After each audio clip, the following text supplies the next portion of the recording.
اب آپ اس مبارک سلسلے کا 19واں حلقہ سماعت فرمائیں۔ صحابہ کی یہ بات سن کر بجائے ڈرنے کے اور ایمان بڑھ گیا اور ان کی زبان سے نکلا قالوا حسبنا اللہ ونعم الوکیل۔ یہ وہ کلمہ مبارکہ ہے جو سیدنا ابراہیم نے جب آگ میں ڈالے گئے کہا تھا، اور یہ وہ کلمہ مبارک ہے جب صحابہ نے احد کے مسئلے پہ کہا تھا، اور یہ وہ کلمہ مبارک ہے جب بی بی عائشہ پہ تہمت لگی تو انہوں نے کہا تھا، اور یہ وہ کلمہ مبارک ہے جس کو بی بی ابراہیم الخلیل کی بیوی ام اسماعیل نے جب انہیں چھوڑ کے جا رہے تھے انہوں نے بھی کہا تھا حسبنا اللہ ونعم الوکیل۔ یہ ایک عجیب کلمہ ہے، بس اللہ اس کے پڑھنے کی توفیق دے۔ حتیٰ کہ علماء نے کتابیں لکھی ہیں القول الجمیل فی بیان حسبنا اللہ ونعم الوکیل۔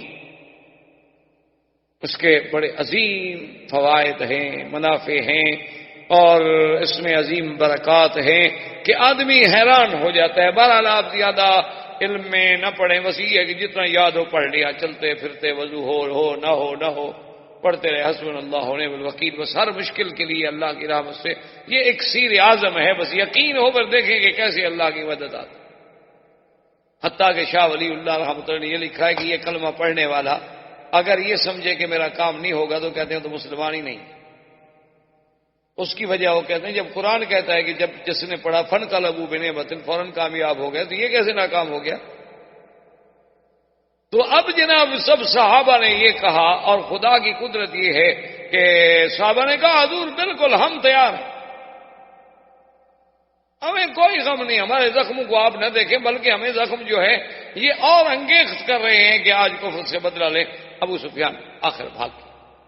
اس نے کہا کہ بھائی یہ بڑا مشکل مسئلہ ہے، تو اس لیے بہتر یہ ہے کہ اب جاؤ، کیونکہ وہ یہ تو دل میں سمجھتے تھے نا کہ اللہ کا نبی تو سچا ہے، آخر وہ ہمارے پیچھے تعاقب میں جو آ رہا ہے ہو سکتا ہے اللہ کی طرف سے کوئی ہدایت آ گئی ہو پھر ہم مارے جائیں۔ اس لیے قرآن کہتے ہیں فَانْقَلَبُوا بِنِعْمَةٍ مِّنَ اللَّهِ وَفَضْلٍ لَّمْ يَمْسَسْهُمْ سُوءٌ۔ اللہ نے فرمایا کہ تم دیکھو پھر ہم نے تمہیں کیسے واپس کیا امراء الاسد سے کہ تمہیں کوئی تکلیف بھی نہ پہنچی، لیکن اللہ نے تمہیں عزت بھی دی، نعمت بھی دی کہ اب بغیر جنگ کے جو شکست تھی ہم نے فتح میں بدل دی کہ کافر بھاگ گئے۔ جو فرار ہو ناکام تو وہی ہوتا ہے نا جو بھاگ جائے، جو اپنا گھر چھوڑ کے مدینہ چھوڑ کے 50 میل اور آ جائے لڑنے کے لیے، وہ تو نہیں شکست والا سمجھا جائے۔ تو جنگ احد کا یہ مقام جو تھا اس طرح ختم ہوا۔ وجہ یہ تھی کہ اللہ نے فرمایا کہ میرا بدنی ہم یہ چاہتے تھے کہ آپ کی زندگی میں ہی آزمائش ہو جائے، کہیں ایسا تو نہ ہو کہ اگر آپ پہ موت آ جائے تو صحابہ پھر ان کے پاؤں ہی اکھڑ جائیں۔ وما محبت الا رسول قد خلت من قبله الرسل افان مات او قتل انقلبتم على اعقابكم۔ کیا اگر میرا نبی شہید ہو جائے یا قتل ہو جائے تو پھر تم دین سے بھی پھر جاؤ گے؟ تو ہم یہ چاہتے تھے کہ ایک ہی دفعہ صحابہ کی آزمائش۔ اچھا، اب جن صحابہ کے پاؤں اکھڑ گئے تھے ان کے بارے میں بھی اللہ نے فرمایا وَلَقَدْ عَفَا عَنْهُمْ، میرا بدنی میں نے ان کو معاف کر دیا۔ ان کی اگر غلطی ہوئی ہے، یہ پیچھے ہٹے ہیں، یہ ڈر گئے، لیکن ہم نے ان کی غلطی معاف کر دی ہے۔ صرف معاف نہیں کی بلکہ آپ کو اس کے بعد بھی حکم دیتی ہے کہ اب بھی جب کوئی مسئلہ ہو تو وَشَاوِرْهُمْ فِي الْأَمْرِ، ان کے مشورے کے بغیر کوئی قدم نہیں۔ تو سرکار دو جہاں اللہ تبارک و تعالیٰ نے گو جنگ احد میں پہلے بھی مسلمانوں کو فتح ہوئی، کفر بھاگ گیا، لیکن مسلمانوں سے جو غلطی ہوئی، حضور پاک کے فرمان میں کوتاہی ہوئی، اس کا انجام شکست، پھر شکست کو اللہ نے فتح میں بدل دیا۔ اور ایک خاص عنایت بدر پہ ہوئی کہ اذ یغشیکم النعاس امنۃ منہ وینزل علیکم من السماء۔ اللہ نے فرمایا کہ پھر ہم نے ان پر ایک اونگ، ایک تھوڑی سی نیند مسلط کر، ایک تھوڑی سی ایسے ہر آدمی پہ ایک نیند آ گئی، حتیٰ کہ تلوار ہاتھ میں گر گئی۔ اس نیند میں ہم نے ایسی رحمت رکھی تھی کہ سب وہ زخم بھول گئے، تکلیفیں بھول گئیں، دکھ بھول گئے، پھر فریش ہو گئے آدمی، پھر تر و تازہ ہو گئے۔ تو اللہ تبارک و تعالیٰ نے اس احد کے غزوے کی ایک پوری تحقیق، تخطیط پورے قرآن میں بیان فرمائی ہے۔ اللہ اگر توفیق دے تو آدمی کو وہ پوری آیات وما تفاصیر اور وما ترجمے کے دیکھنی چاہیے۔ وما علینا الا البلاغ۔ برادران اسلام، محترم بھائیوں، آج کافی وقفے کے بعد الحمدللہ دروس سیرت نبوی کا سلسلہ اللہ کی رحمت سے پھر شروع کر رہے ہیں، کیونکہ رمضان المبارک، اس کے بعد موسم حج، پھر حج کے مصروفیات درس، تو الحمدللہ آج پھر ہم اپنے اس دروس کی جن کا تعلق سیرت رسول پاک صلی اللہ علیہ وسلم سے ہے، جیسا کہ آپ حضرات نے جنہوں نے دروس سنے ہیں، آپ کو یاد ہوگا کہ ہم نے دروس کی ابتدا کی تھی اس دور سے جو حضور سرکار دو جہاں صلی اللہ علیہ وسلم کی پیدائش سے قبل کا دور تھا، جسے زمانہ جاہلیت کہا ہے۔ اس کے بعد پھر حضور صلی اللہ علیہ وسلم کی ولادت سے قبل جو ارحاسات، جو واقعات پیش آئے، پھر سرکار دو جہاں صلی اللہ علیہ وسلم کی ولادت مبارکہ، پھر آپ کا دور رضاعت، اس کے بعد آپ کا دور صبا، پھر آپ کا دور شباب، پھر حضور صلی اللہ علیہ وسلم کا سیدہ خدیجہ سے نکاح، پھر سرکار دو جہاں صلی اللہ علیہ وسلم کا دور شباب، اور اس کے بعد پھر نزول وحی کی ابتدا، پھر وحی اترنے کے بعد آغاز دعوت اسلام، پھر حضور صلی اللہ علیہ وسلم کے دعوت اسلام میں مشکلات، صحابہ رضوان اللہ علیہم اجمعین پر امتحانات کے پہاڑ ٹوٹ پڑے، پھر صحابہ رضوان اللہ علیہم اجمعین کی ان مشکلات کے بعد ہجرت حبشہ، پھر بعض حضرات کی ہجرت مدینہ منورہ، پھر سرکار دو جہاں صلی اللہ علیہ وسلم کی اپنی ہجرت مبارکہ، اور ہجرت مبارک کے بعد غزوہ بدر، جو اسلام کا سب سے اول غزوہ تھا، جسے اللہ کے قرآن نے بھی یوم الفرقان کے نام سے تعبیر فرمایا، جس میں اللہ نے اسلام کو عزت دی، اسلام کا بول بالا ہوا، جس میں کفر کی طاقت جو تھی وہ ٹوٹ گئی، لیکن دشمنیوں کی آگ زیادہ بڑھ۔ اس کے بعد پھر کفار قریش کا اجتماع، کفار قریش کا وہ انتقام اور جذبہ انتقام، اور پھر اس کے بعد غزوہ احد۔ غزوہ احد میں حضور صلی اللہ علیہ وسلم کے لیے مشکلات، صحابہ کے لیے سب سے بڑا امتحان، اور غزوہ احد میں اول فتح سے ہمکنار ہونا، پھر فرمان رسول کے سرانجامی میں اجتہادی خطا کا صدور ہونا، پھر اس فتح کا شکست میں بدل جانا، اور حضور صلی اللہ علیہ وسلم کے دندان مبارک کا شہید ہونا، سرکار دو جہاں کے سب سے محبوب ام محترم حضرت حمزہ رضی اللہ تعالی عنہ کا شہید ہونا، مصعب بن عمیر کی شہادت، صحابہ رضوان اللہ علیہم اجمعین کے لیے بہت عظیم ابتلا کا دور۔ ان تمام ادوار کے بعد، کیونکہ جنگ احد میں یہود کی سازش تھی، تو حضور صلی اللہ علیہ وسلم کا احد کے بعد یہود بنو نذیر پر محاصرہ، اور اس کے بعد حضور صلی اللہ علیہ وسلم کا فیصلہ کہ چونکہ انہوں نے اپنے عہد کو توڑا تھا، اور ان کا اجلاء کہ ان کو مدینہ منورہ سے نکالا گیا، اور حضور صلی اللہ علیہ وسلم نے ان کو خیبر کی طرف نکلنے پہ مجبور کیا۔ لیکن یہ پھر بھی رحمت دو جہاں کا رحمت کا انداز تھا کہ اتنے بڑے دشمنوں کو، اتنے بڑے اعداء جن کی وجہ سے 70 صحابہ شہید ہوئے، جن کے نفاق کی وجہ سے مسلمانوں کو اتنے بڑے زخم سہنے پڑے، حضور صلی اللہ علیہ وسلم نے اجازت دے دی کہ جو آپ سامان لے جا سکتے ہو، ہر آدمی ایک اونٹ پر سامان اپنا لے کر چلا جائے، ہم اس سے تعارف۔ وہ لوگ وہاں سے خیبر میں آئے، خیبر میں آ کر مستقل انہوں نے ڈیرا ڈالا۔ اب مدینہ منورہ میں صرف بنو قریظہ کے کچھ لوگ رہ گئے، بنی قینقاع اور بنو نذیر جو تھے یہ سب کے سب خیبر میں۔ یہاں تک ہم الحمدللہ پہنچے تھے۔ تو اس کے بعد یہ ہوا کہ جب یہودیوں کو اتنا بڑا صدمہ سہنا پڑا کہ وہ تو سینکڑوں سالوں سے مدینہ منورہ میں ڈیرا ڈال کے بیٹھے ہوئے تھے، اور مدینہ منورہ میں ان کا ایک بڑا روب تھا۔ اوس اور خزرج کے قبیلے جو تھے وہ ان کے ایک قسم کے زیر نگیں تھے، کیونکہ ان کے پاس پیسہ تھا، دولت۔ لیکن اسلام کے اس عظمت کے بعد اب یہودیوں کو کسی پل چین نہیں آیا، اور یہ اللہ کے قرآن نے ہمارے سامنے بڑی واضح کر دی ہے بات کہ مسلمانوں سے اگر سب سے زیادہ عداوت کسی قوم میں ہے تو وہ یہود۔ ویسے تو مسلمانوں کے عیسائی بھی دشمن، مسلمانوں کے سکھ بھی دشمن، ہندو بھی دشمن، بدھ مت بھی دشمن، ہر فرقہ کافر جو ہے وہ اسلام کا دشمن۔ لیکن اگر ان کی عداوتوں کو سامنے رکھا جائے تو پھر سب سے زیادہ بغض جو ہے، سب سے زیادہ عداوت جو ہے وہ یہود کے لیے۔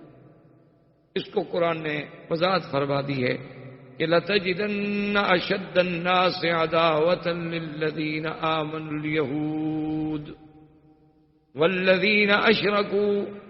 اللہ نے فرمایا کہ میرے نبی صلی اللہ علیہ وسلم آپ پائیں گے یہود کے دل میں سب سے زیادہ عداوت، اور مشرکین یہ سب سے بڑے دشمن ہیں۔ اسی لیے تاریخ عالم کا اگر آپ بنظر غائر مطالعہ کریں اور بنظر انصاف دیکھیں تو اسلام کے خلاف سرکار دو جہاں صلی اللہ علیہ وسلم کے زمانے سے لے کر آج تک جتنی سازشیں ہوئی ہیں، ہو رہی ہیں، ان سب کے پیچھے یہودیوں کا۔ اسلام میں جتنے فرقے بنے، اسلام کو جس طرح ٹکڑوں میں تقسیم کیا گیا، اسلام میں جس طرح رفض اور شیعت کی بنیاد رکھی گئی، خارجیت کی بنیاد رکھی گئی، کرامتہ اور باطنیہ کو مارد وجود میں لایا گیا، کرامیہ، قدریہ، مشبہہ کے فرقے پیدا کیے گئے، اور اسی طرح پھر آگے آپ چلتے آئیں قادیانیت کا فرقہ ابھرا۔ اسی طرح آپ دیکھیں کہ انگریزوں کے آنے سے قبل میں آپ کے پورے ہند میں کوئی ایسی فرقہ واریت، کوئی ایسی اختلاف، کوئی ایسی فرقہ بندیاں اور گروہ بندیاں نہیں تھیں۔ ان سب کے پیچھے جو ہے وہ سب یہود کا۔ حتیٰ کہ محدثین نے یہ بات واضح کر دی ہے کہ سرکار دو جہاں صلی اللہ علیہ وسلم نے جو ارشاد فرمایا ہے کہ ستفترق امتی علی 73 فرقۃ کلہم فی النار الا ما انا علیہ واصحابی، او کما قال النبی صلی اللہ علیہ وسلم۔ حضور نے فرمایا کہ میری امت جو ہے وہ 73 فرقوں میں بٹ جائے گی، اور یہ امت سے مراد یہ نہیں کہ یہودی نصارہ، وہ تو کافر ہیں، معنی یہ ہے کہ وہ امت جو مجھے ماننے والی، میری امت یعنی مسلمان، کلمہ پڑھنے والے، حضور کی نبوت پر ایمان لانے والے 73 فرقوں میں بڑھ جائیں گے۔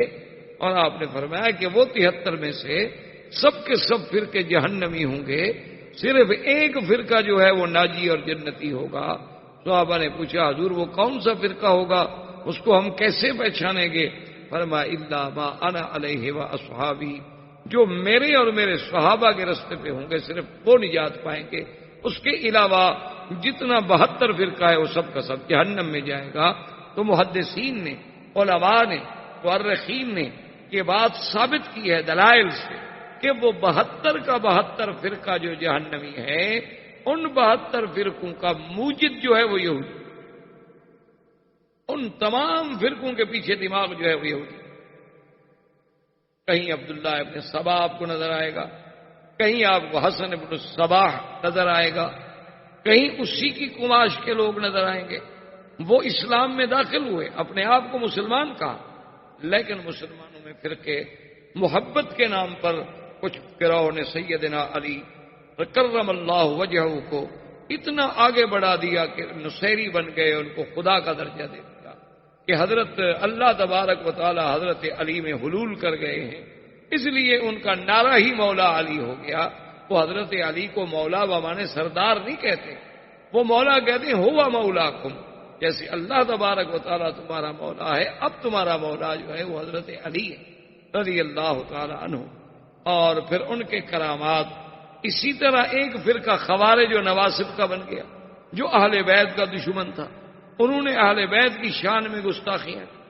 اسی طرح ایک باطنیہ کا فرقہ وجود میں لایا گیا جنہوں نے کہا کہ یہ قرآن کا ظاہر اور ہے اور باطن اور. انہوں نے کہا ایک حکم جو ہے بظاہر آپ کو دیا جا رہا ہے اور ایک باطن اس کے اندر ہو. انہوں نے کہا جیسے قرآن کہتا ہے کہ حرم علیکم الخمر، کہ آپ پہ ہم نے شراب حرام کر دی ہے. انہوں نے کہا مولوی تو یہ شراب کو حرام کر رہے ہیں بیچارے، یہ جو شراب بکتی ہے بازاروں میں. حالانکہ مانا یہ تھا کہ تم غرور میں نہ آؤ اور اس دولت کے نشے میں نہ آؤ. یہ پینا جینے کا تو مسئلہ بھی کوئی نہیں، یہ تو پینے کوئی فرق نہیں پڑتا. اس کے پینے سے تو خدا کو بندہ جو ہے خدا تک پہنچ جاتا ہے. جب وہ نشے میں ہوتا ہے تو اس کا دماغ پرواز کرتا ہے اور اللہ میاں اس کو مل جاتے ہیں. تو ان لوگوں نے اللہ کے قرآن کو بدلا. انہوں نے کہا طلاق و مرتان سے یہ کوئی نکاح طلاق کے مسئلے تھوڑے، اللہ پاک کو یہی مسائل قرآن میں بیان کرنے کے لیے ہوتا ہے. انہوں نے کہا یہ تو بادشاہوں کے عدل و نصب کے مسائل ہیں کہ ایک بادشاہ کو کتنے دفعہ ہٹایا جا سکتا ہے اور کتنے دفعہ معزول کیا جا سکتا ہے. تو ان نے پورے قرآن کو بدل ڈالا. اسی طرح مشبہ آ گئے. انہوں نے کہا کہ جی اللہ جو فرماتے ہیں میرا ہاتھ ہے، ہمارا بھی ہاتھ ہے، اللہ کا بھی ہاتھ. اللہ فرماتے ہیں میں آسمانوں سے اترتا ہوں، بندہ بھی اترتا ہے، خدا بھی اترتا ہے. تو لہٰذا وہ تشبیہ میں آ کر کافر ہو گئے، کیونکہ اللہ کی تشبیہ تو ہو نہیں سکتی کسی سے. لیس کمثلہ شیء. اچھا بعض لوگ جو تھے وہ ایسے پیدا، انہوں نے اسماء و صفات کا ہی انکار کر دیا. انہوں نے کہا جی یہ اچھی توحید ہے کہ ہم خدا کو مانیں کہ وہ سمیع ہے اور بندے کو بھی کہیں کہ سمیع ہے، خدا کو بھی کہیں وہ رحیم ہے اور نبی کو بھی کہیں کہ رحیم ہے، خدا کو بھی کہیں کہ رؤوف ہے اور نبی کو بھی کہیں کہ رؤوف ہے. یہ تو شرک ہے. لہذا انہوں نے اللہ کی صفتوں کا ہی انکار کر دیا، نعوذ باللہ. تو اس طرح یہ فرقے بنے. اور ان تمام فرقوں کے پیچھے جو دماغ کام کر رہا تھا وہ فکر یہود تھا اور پنجہ یہود تھا. وہ اتنے مکار و خداع تھے، وہ جانتے تھے کہ اب ہم قوت کے ساتھ اسلام کو نہیں مٹا سکتے، اب ہم لڑائیوں کے ساتھ اسلام کو نہیں مٹا سکتے. اب اسلام کو اگر مٹانا ہے تو اسلام میں داخل ہو کر ان کو اندر سے کمزور کر دو، ان کو اتنا کمزور کر دو کہ یہ درخت کھڑا کھڑا خود گر جائے، ہمیں کاٹنے کی ضرورت ہی نہ پڑے. اور ان کو قابو کرنے کے لیے پوری دنیا کا جو اکنامک کا لیور ہے وہ اپنے ہاتھ میں رکھ لو. جب چاہو کسی ملک کو نچا دو، جب چاہو کسی ملک کو غریب کر دو، جب چاہو ڈالر کو اونچا کر دو، جب چاہو ڈالر کو نیچا کر دو. پوری دنیا میں جتنے فتن ہیں، جتنے مصائب ہیں، مسجد اقصی کو شہید کیا جائے یا بابری مسجد کو، دونوں جگہ آپ کو یہودی نظر آئے. ظلم کسووا میں کیا جائے یا سرب میں، ظلم شیشان میں کیا جائے یا کشمیر میں، پیچھے کمانڈوز اور ٹریننگ دینے والے جو دماغ ہیں وہ آپ کو یہودی نظر آئے.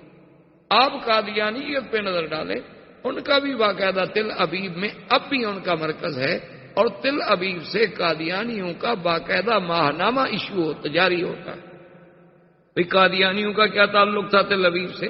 وجہ یہ تھی کہ قادیانیت نے چونکہ اسلام کو نقصان پہنچایا تو ان کی حفاظت کرنے والے وہی ہوں.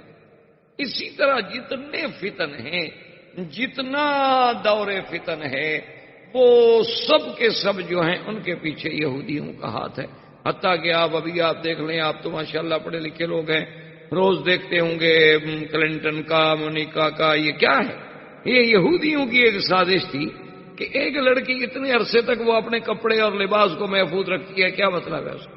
ان لوگوں کے نزدیک جہاں زنا گناہ کوئی نہیں، جن کے نزدیک اس قسم کی آزادی ہے کہ بھئی اس میں یہ چیزیں کو معیوب بھی نہیں سمجھی جاتی. معیوب تب ہے جب کسی کو جبر کیا جائے. اب وہ کہتے ہیں جی اس کا تو ہمیں دکھ نہیں ہے کہ اس نے کیا کیا، بات تو یہ کہ اس نے جھوٹ بولا. تو اس لیے ہم ذرا اس کے ساتھ ساتھ، لیکن ایک لڑکی کو ایک آفس میں رکھنا اور 20 سال تک یا 10 سال تک یا 12 سال تک وہ اپنے اس کپڑے کو بھی محفوظ رکھتی ہے، اس ٹراؤزر کو بھی محفوظ رکھتی ہے، کیا وجہ ہے؟ اس کو ضائع نہیں ہونے دیتی، اس پہ لگے ہوئے مادے کو بھی محفوظ رکھتی ہے۔ آپ اسی سے یہودیت کا آپ اندازہ کر لیں۔ تو یہ وہ یہودی تھے، جب وہ خیبر میں آئے تو اب وہ جل رہے تھے کہ ہمیں اتنا بے عزت کر کے مدینے سے نکال دیا کہ ہم تو مدینے کی بادشاہی کا خواب دیکھ رہے ہیں، چہ جائے کہ ہمارے لیے حضور پاک نے حکم دے دیا کہ مدینے سے نکال دو، اور اس کے بعد حکم دے دیا کہ اخرجوہم من جزیرۃ العرب، کہ ان کو جزیرہ عرب سے بھی نکال۔ تو انہوں نے پھر پلان بنایا جہاں سے ہم اپنے درس کا آغاز کریں۔ اس لیے میں نے تھوڑا سا پس منظر صاحب کا بیان کر دیا کہ چونکہ آج کل دور یہ ہوتا ہے کہ طالب سے زیادہ استاذ کو مضمون یاد رکھنا پڑتا ہے۔ میں نے کہا کہ ہم تو کم سے کم یاد کریں، کوشش کریں، کیونکہ پہلے دور میں یہ ہوتا تھا کہ طالب یاد کرتے تھے، استاذ زیادہ محنت نہیں کرتے۔ طلباء کا کام ہوتا تھا کہ وہ سبق یاد کریں اور کہیں کہ کام نے چھوڑا تھا۔ آج یہ ہوتا ہے کہ نہیں، استاد یاد کرتے۔ یہ ہمارے ساتھ حرم میں بھی ہوتا ہے، یعنی اگر 1 مہینہ چھٹی کے بعد ہم سبق شروع کریں، 10 طلباء سے پوچھیں کہ بھی ہم نے کس آیت پہ سبق روکا تھا، تو ہر آدمی نئی جگہ بتا۔ اللہ تبارک و تعالیٰ کے یہ صرف یہ نہیں کہ یہاں ہوتا ہے، حرم میں بھی یہ ہوتا ہے۔ تو بہرحال میں نے اس لیے وہ ایک پس منظر عرض کر دیا کہ تاکہ اگلی بات سمجھنے میں جب تک سابقہ تسلسل ذہن میں نہیں آئے گا تو بات سمجھ گئے۔ تو یہودیوں کا ایک بہت بڑا سردار تھا جس کا نام تھا حیی ابن اخطب، ان کا بہت بڑا سردار اور بہت پڑھا لکھا۔ تو حیی ابن اخطب اور سلام ابن مشکم، یہ دونوں جو تھے، انہوں نے اپنے ساتھ چند اور لوگ بھی لیے اور ایک وفد بنا کر یہ چلے مکہ مکرمہ۔ سب سے پہلے یہ مکہ مکرمہ ابو سفیان کا دور تھا، یعنی مکہ مکرمہ میں اس وقت جو سربراہ تھے وہ ابو سفیان سے آ کے ملے، انہوں نے کہا کہ ہم آپ کے پاس آئے ہیں، آپ کے ساتھ بھی بدر میں ایک بہت بڑا سانحہ گزر چکا ہے کہ آپ کا 70 سردار مارا گیا۔ ٹھیک ہے، آپ نے عہد میں لڑائی لڑی اور ہم لوگوں نے آپ کی مدد کی، جس کی وجہ سے ہمیں بھی وہاں سے نکالا گیا، لیکن عہد کی لڑائی میں مسلمانوں کے صحابہ تو شہید ہو گئے، لیکن آپ لوگوں کو کیا ملا؟ آپ تو جنگ ہار گئے۔ اس نے کہا کیسے ہار گئے؟ صحابہ شہید ہو گئے، ہم نے 70 آدمی ان کا بدلہ لے لیا۔ انہوں نے کہا عجیب بات کر، کیا بدلہ لے لیا تھا؟ وہ تو اگر حضور صلی اللہ علیہ وسلم کے کہنے پر وہ تیر انداز جو تھے وہ دروازہ نہ چھوڑتے تو آپ تو جنگ ہار چکے، آپ تو بھاگ رہے۔ وہ تو ان سے اتحادی خطا ہو گئی، انہوں نے یہ سمجھا تھا کہ اس دروازے پہ ہم نے اس وقت تک قائم رہنا ہے جب تک جنگ نہ جیتی جائے۔ جب دیکھ لیا ابھی کافر بھاگ رہے، انہوں نے کہا اب کھڑے رہنے کی کیا ضرورت، چلو بھی ہم بھی مال غنیمت اٹھا لیں۔ تو ان لوگوں نے وہ دروازہ خالی کیا تو خالد بن الولید نے عقب سے حملہ کیا۔ انہوں نے کہا تو یہ کوئی بڑی بات نہیں ہے، فتح تو تب ہوتی کہ تم مدینے پہ قبضہ کر لیتے، تم تو خالی واپس آ گئے مکے، نہ مدینے پہ قبضہ کیا، نہ کوئی مسلمان گرفتار ہوا، تم نے کامیابی کیا حاصل کی؟ مجھے یہ تو بتاؤ۔ جنگ جیتنے کا مطلب تو یہ ہوتا ہے نا کہ دشمن کے علاقے پہ قبضہ کر دو، حضور صلی اللہ علیہ وسلم کی تحریک کو ختم کر دو۔ وہ تو اسلام کی تاریخ اسی طرح چل رہی ہے، انہوں نے تو الٹا جنگ جانے اتنے بڑے نقصان کے بعد ہم پہ حملہ کر دیا، اور اتنی بڑی شکست کے بعد انہوں نے بدر صغرا تک تمہارا تعاقب کیا، تم بھاگ گئے۔ وہ تو عہد کے بعد حضور صلی اللہ علیہ وسلم خود اپنے صحابہ کے ساتھ تمہارے تعاقب میں چلے اور تم بھاگے، اور ساری دنیا میں مشہور ہوا کہ قریشی بھاگ گئے، مکے والے بھاگ گئے، مکے والے، تم تو ذلیل ہو کے آئے ہو، تم نے کون سی جنگ جیتی ہے؟ ابو سفیان نے کہا بھی بات تو ٹھیک ہے۔ اس نے کہا تم کیا چاہتے ہو؟ اس نے کہا کیا چاہتے ہیں بھئی، اب ہم مل کے بدلہ لیں مسلمانوں سے، ابھی تک ہم ان کا کچھ نہیں بگاڑ سکے۔ پھر حضور صلی اللہ علیہ وسلم نے آپ کو دعوت دی کہ موعدکم ببدر، کہ چلو اگلے سال بدر میں پھر لڑائی ہوگی، تم بھی آ جانا ہم بھی آ جائیں۔ پھر بھی تم بھاگ گئے، تم نہیں گئے، حضور پاک تو آ گئے بدر۔ وہ تو پوری دنیا نے دیکھ لیا کہ مسلمانوں میں تو اب بھی اتنا دم خم موجود ہے کہ وہ مدینے سے چل کے بدر آ گئے، لیکن تم مکے سے بھی نہیں نکلے ڈر کے مارے۔ تو تم کیسے سردار ہو؟ کیا تم نے اسلام کا مسلمانوں کا مقابلہ کیا ہے؟ تیار ہو جاؤ، یہاں سے تم لشکر نکالو، وہاں سے خیبر سے ہم لشکر نکالیں گے، اور بنی غطفان، بنی سلیم، بنی فزارہ، ان احابی، ان سب قبائل کا میں دورہ کر رہا ہوں، ان سب کو تیار کر کے ایک ہی دفعہ ہم مدینہ منورہ پہ حملہ کریں تاکہ ہمیشہ کے لیے مدینہ کی سلطنت جو ہے وہ ختم ہو جائے اور مدینہ پہ ہم قابض ہوں۔ انہوں نے کہا بھائی ابو سفیان نے کہا بات تو ٹھیک ہے۔ انہوں نے کہا کہ ہوئی بات یہ ہے کہ تمہاری یہ باتیں مجھے بڑی اچھی لگی، اچھی سمجھ آئی، اور میں تمہارے ساتھ دینے کے لیے تیار ہوں، لیکن ایک بات کرو، ہمیں یہ بتاؤ دیننا خیر ام دین محمد صلی اللہ علیہ وسلم۔ کہا تم پڑھے لکھے لوگ ہو، تورات پڑھے ہوئے ہو، انجیل پڑھے ہوئے ہو، تم سریانی پڑھے ہوئے ہو، عبرانی پڑھے ہوئے ہو، عربی جانتے ہو، اور پھر مدینہ منورہ کے محاورات جانتے ہو، کیونکہ سب سے فصیح ترین عربی بولنے والے یہودی، اب بھی یہودی جب عربی بولتا ہے تو بڑی فصاح لغت، وہ یہ بازاری لغت نہیں بولتا۔ تو یہ بتاؤ کہ ہمارا دین بہتر ہے یا دین محمد مصطفیٰ بہتر؟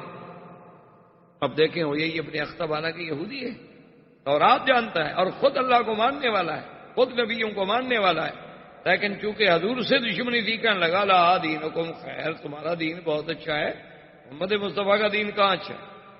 یعنی شرک اچھا ہے، بت پرستی اچھی ہے، غیر اللہ کا سجدہ کرنا اچھا ہے، چونکہ دشمن کو فائدہ لینا تھا، اس لیے وہ بدبخت یعنی اپنے دین سے بھی پھر گیا، حالانکہ اس کا اپنا دین تو وہ اہل کتاب تھے، وہ یہود تھے، وہ تو خدا کو مانتے تھے، لیکن کہنے لگا دینکم خیر یا ابا سفیان، ابو سفیان تمہارا دین بہت اچھا ہے، دیکھو تم سب مل جل کے رہتے ہو، اللہ کے نبی نے تو دیکھو آ کے لڑا دیا، ماں بیٹے سے جدا ہو گئی، بیٹا ماں سے جدا ہو گیا، بھائی بھائی سے جدا ہو گیا، خاندانوں کے خاندان اجڑ کے رہ گئے، اور کوئی مدینے چلے گئے، کوئی مکے میں رہ گئے، ان نے تو جی وہ باپ دادے کے دین کو ہی جھٹلا دیا، ان کا دادا پر دادا جس دین پہ تھے اس کو بھی غلط کر دیا، تمہارا دین بہت اچھا ہے۔ ابو سفیان خوش ہو گیا، دیکھا اب وہی نا بات، کیوں ایسا کیسے مقابلہ کریں؟ اگر ان کا دین اچھا ہے تو پھر ہم کیوں لڑتے رہیں بھائی؟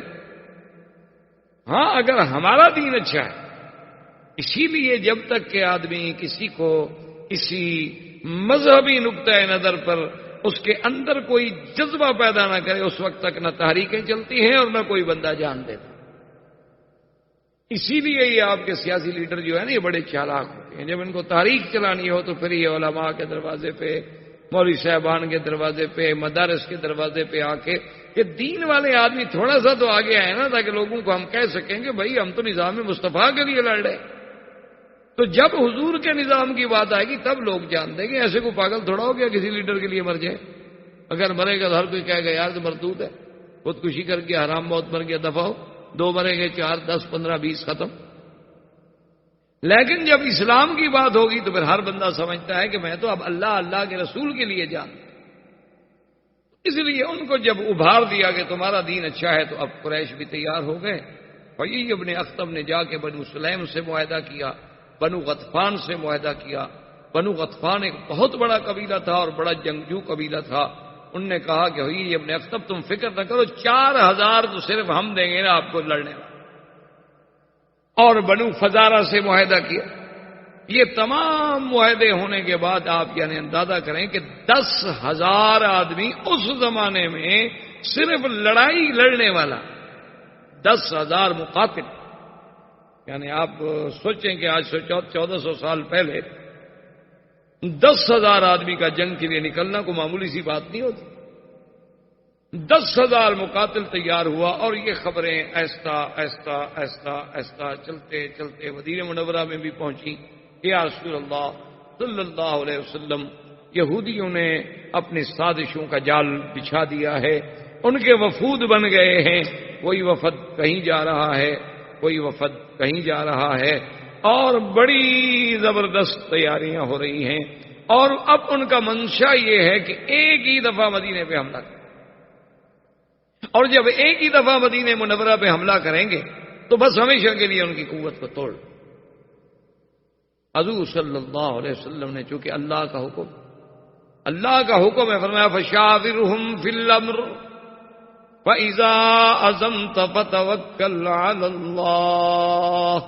میرے مدنی صلی اللہ علیہ وسلم جب کوئی مسئلہ پیش آئے تو اپنے صحابہ سے مشورہ، اپنے صحابہ سے رائے لیں. حضور پاک نے تمام صحابہ کو بلایا، سیدنا ابو بکر، سیدنا عمر، سیدنا عثمان، سیدنا علی، بڑے بڑے اجلہ صحابہ، تمام صحابہ اکٹھے ہوئے. حضور پاک نے ان کو خبر دی اور بتلایا کہ اس طرح ہمارے خلاف ایک محاذ بن چکا ہے، اور یہود، مشرکین، احابیش اور بنو غطفان، بنو سلیم، بنو فزارہ، یہ تمام قبائل مل کر مدینے پہ حملہ کیا.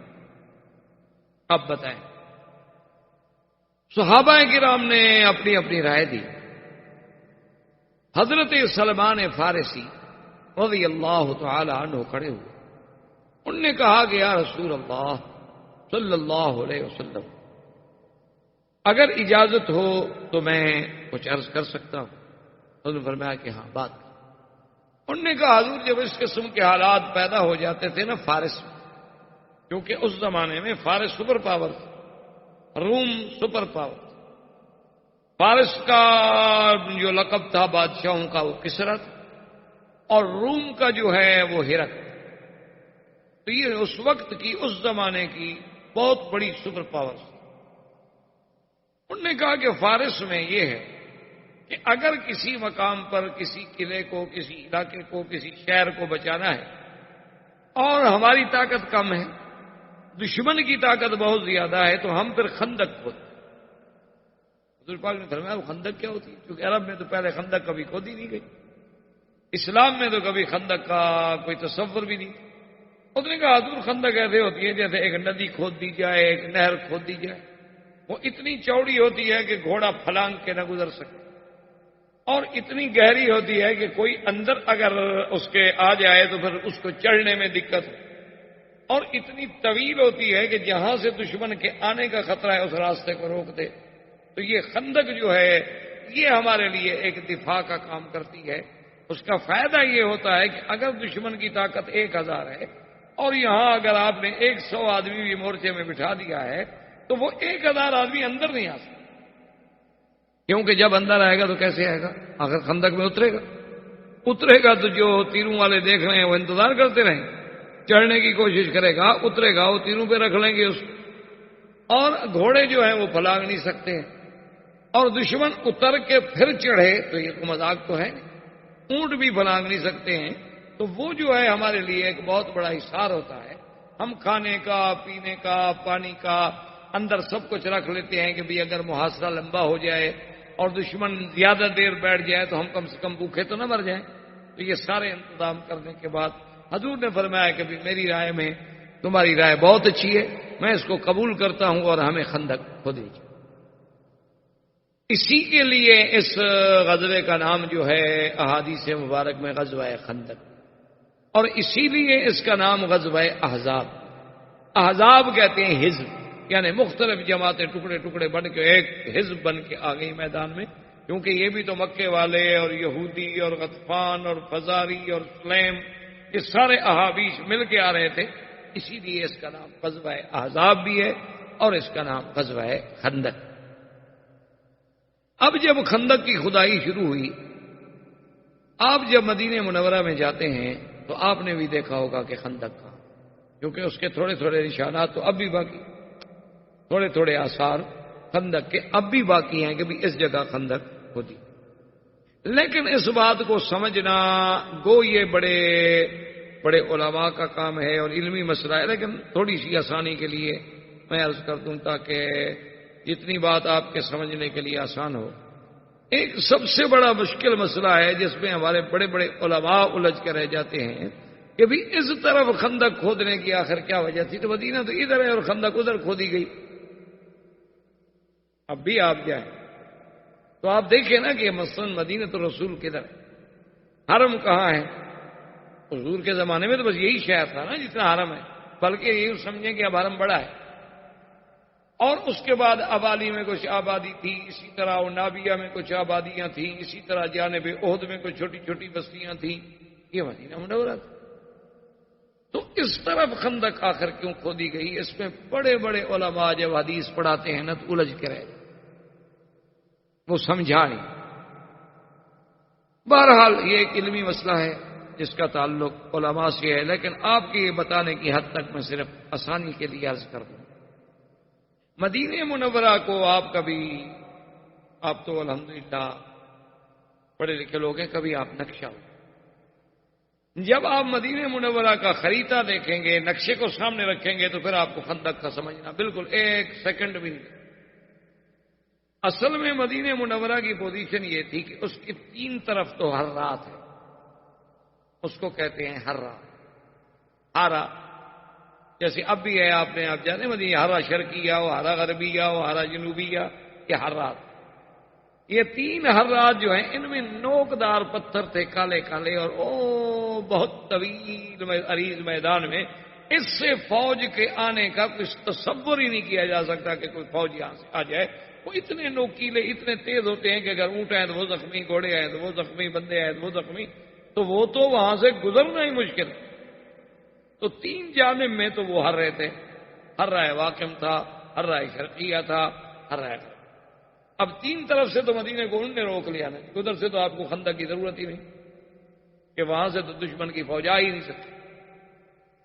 ایک جانب جو تھی ماں بین شرقی والغربی، وہاں تھے بنو قریظہ یہودی، ان کے بڑے بڑے قلعے تھے۔ بنو قریظہ جو تھے ان کا حضور صلی اللہ علیہ وسلم کے ساتھ معاہدہ تھا، ان کی حضور صلی اللہ علیہ وسلم کے ساتھ صلح تھی، اسی لیے ان کو مدینے سے نکالا نہیں گیا۔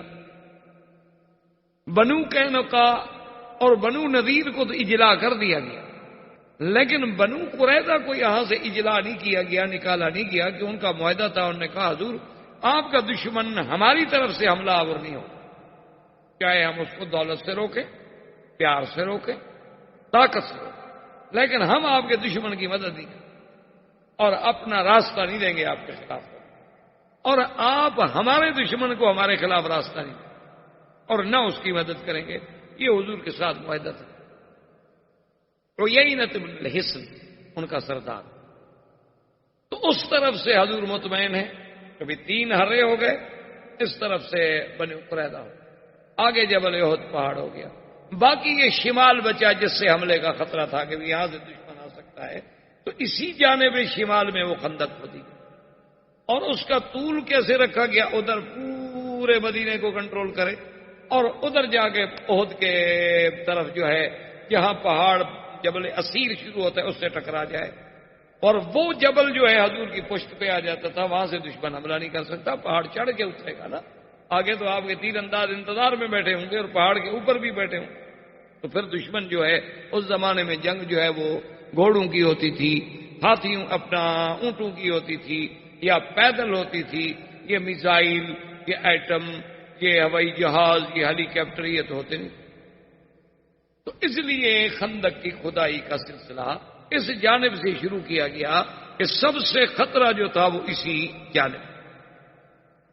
اب جناب جب اس طرف سے کھدائی کا سلسلہ شروع ہوا تو اب دیکھیں کہ انتظام حضور پاک نے یہ فرمایا کہ 10 آدمیوں کی ایک ٹولی بنا دی، اور ہر 10 آدمیوں پر ایک بندے کو امیر بنا دیا گیا کہ یہ 10 آدمی ہیں ان کے سردار، یہ 10 آدمی ہیں ان کے سردار، اور ہر 10 آدمی کے ذمہ یہ تھا کہ اس نے 40 ہاتھ جو ہے وہ کھدائی کر، عرض اتنا ہو کہ بھئی گھوڑا جمپ کر کے بھی کراس نہ کر سکے، نیچے اتنا ہو کہ کوئی جلدی سے نیچے سے اوپر چڑھ بھی نہ سکے، اور لمبائی اس کی وہ ہوگی ادھر مدینہ منورہ سے لگے گی اور ادھر جبل اسیر سے جا کے، تو یہ طے ہو گیا، اور اس پر حضور صلی اللہ علیہ وسلم کے صحابہ نے عمل کرنا شروع کر دیا۔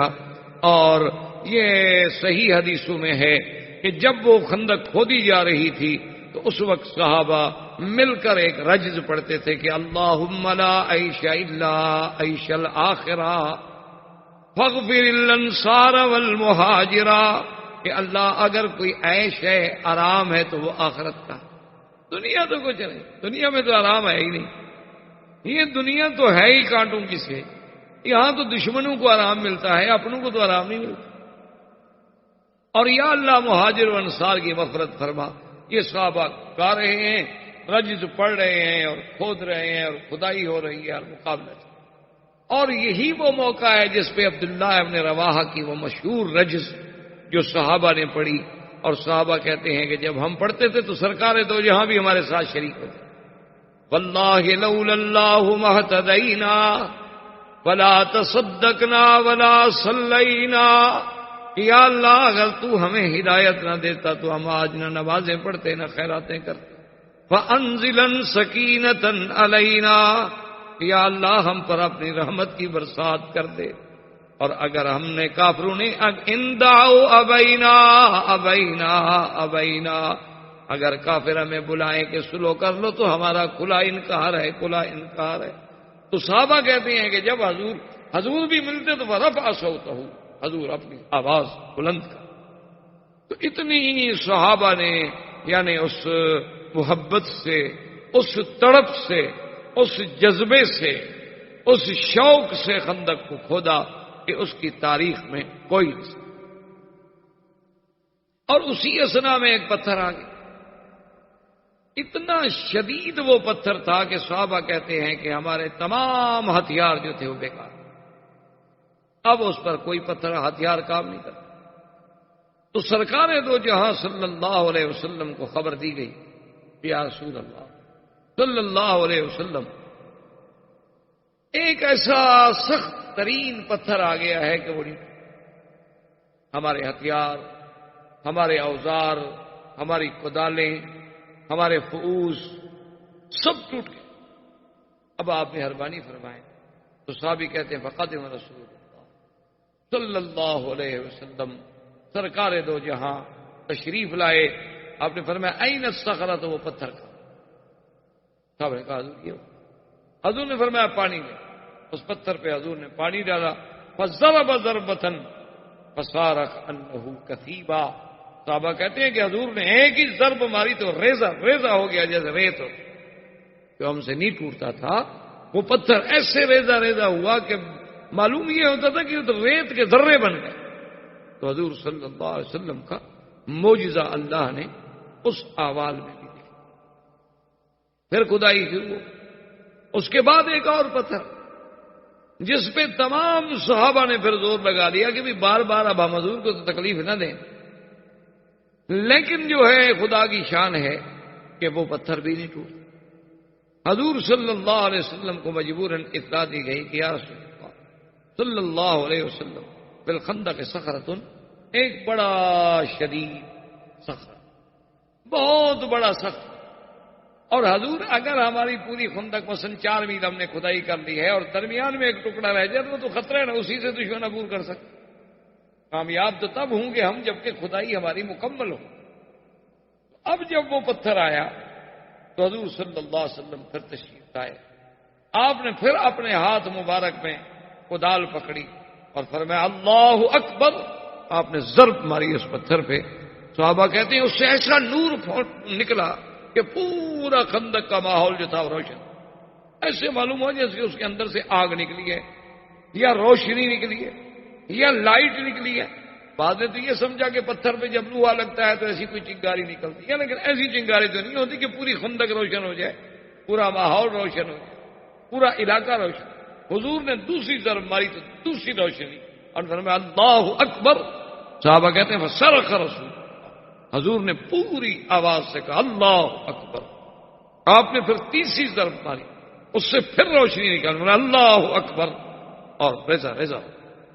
صحابہ نے کہا حضور ہم نے سمجھ نہیں آئی، ایک تو ہمیں سمجھ نہیں آئی کہ اتنی بلند آواز سے تو آپ نے کبھی بھی اللہ اکبر نہیں کہا، اور ایک بات ہمیں سمجھ نہیں آئی کہ چلو پتھر پہ لوہا لگے تو اس سے کوئی نہ کوئی روشنی نکل آتی ہے، چنگاریاں پھوٹ پڑتی ہیں، لیکن اتنی بڑی روشنی کہ پورے خندق کا علاقہ روشن ہو جائے، پورے لوگ حیران ہو جائیں، یہ کیا بات؟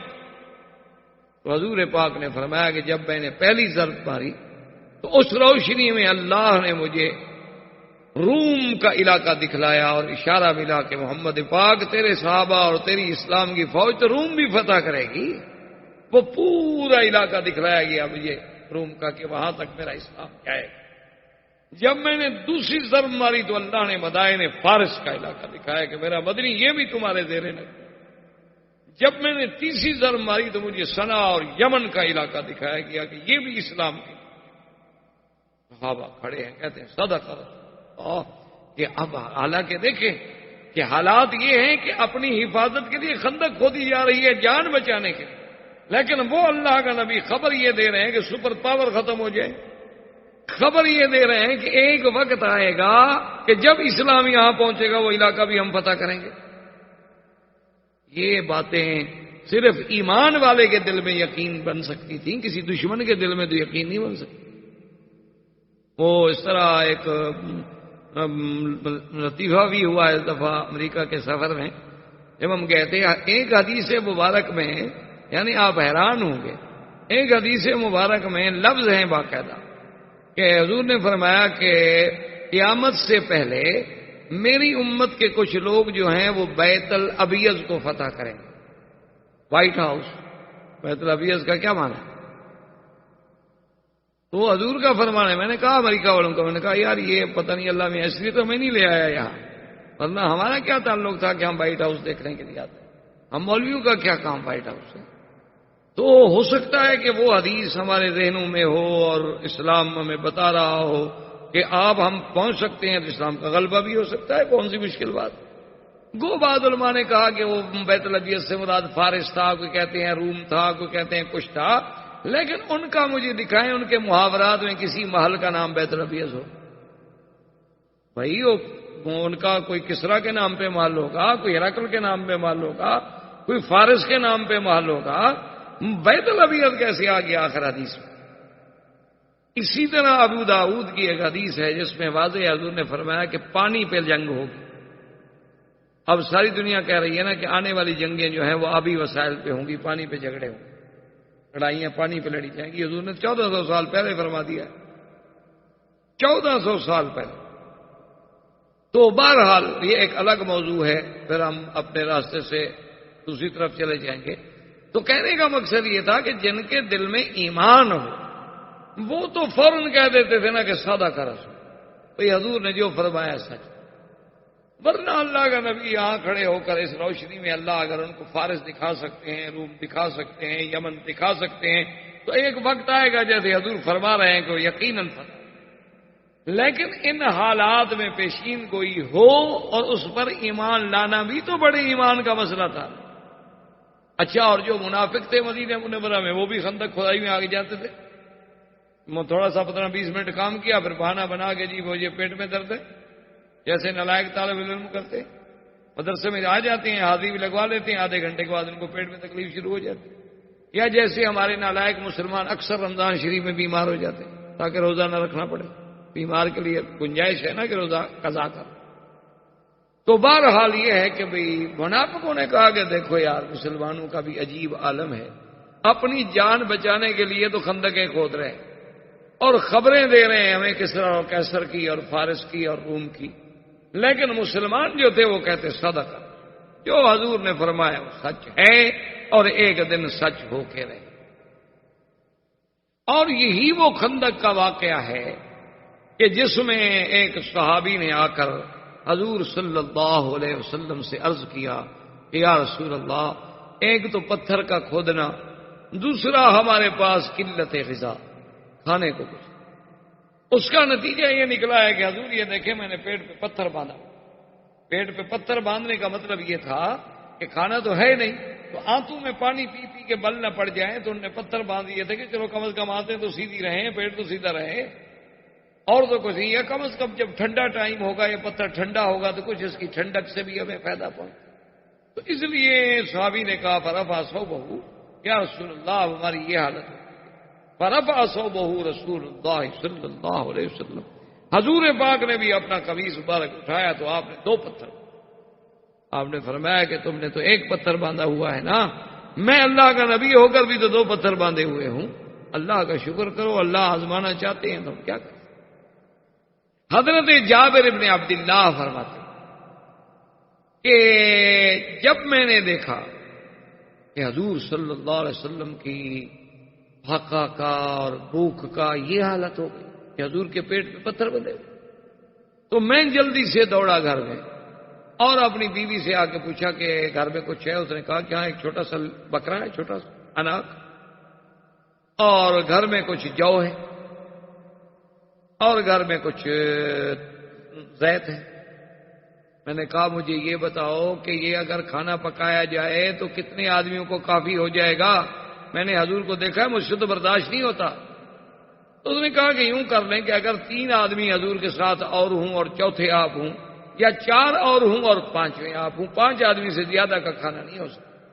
ہمارے پاس جو جو ہے، جو آٹا ہے، جو زیت ہے، جو گوشت نکلے گا 1 سے 1.5 کلو 2 کلو نکلائے گا، تو یہ 5 آدمیوں سے زیادہ کا نہیں ہو سکتا۔ تو حضور صلی اللہ علیہ وسلم کو جا کے جلدی دعوت کرو، میں اس وقت تک کھانا تیار کر۔